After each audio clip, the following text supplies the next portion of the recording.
Hi everyone, I'm Nick Curtis, the Art Toy Advocate, and I think that 1933's King Kong produced one of the most iconic scenes in film history, namely that of the Beast holding Fay Wray aloft while he was perched atop the Empire State Building.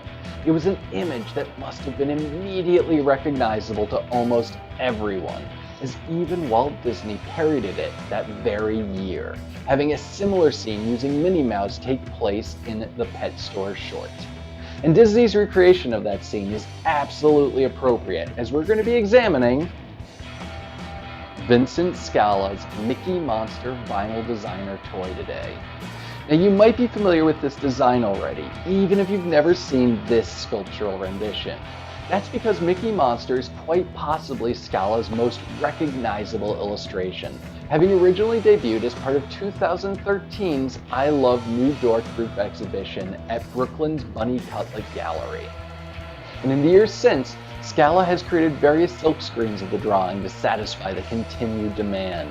So it wasn't really surprising when, at the end of last year, he took to Kickstarter to finance this vinyl figure's production.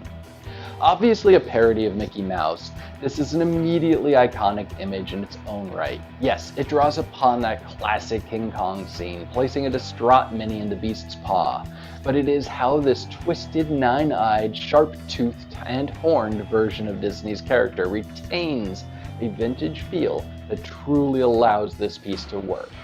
But as impressive and memorable as the design is, the factory's quality control and production value was definitely subpar. On the obvious side, it's impossible not to be distracted by the heavy seam lines around the base of the head and left leg, and the paint application is sloppy, especially on Minnie. Heck, her poor tail isn't even decorated. But there are more subtle shortcomings that actually bother me more, such as the fact that both Mickey Monster and the Damsel in Distress have sculpted tongues, but no paint applications inside their mouths. And I'm not a fan of how the right hand's thumb is flattened, allowing it to sit close to the body when lowered, but it looks odd when the arm is raised. Weird way, I'm willing to forgive these imperfections as they actually add to the vintage feel, making it seem like a piece that was made in the 1950s.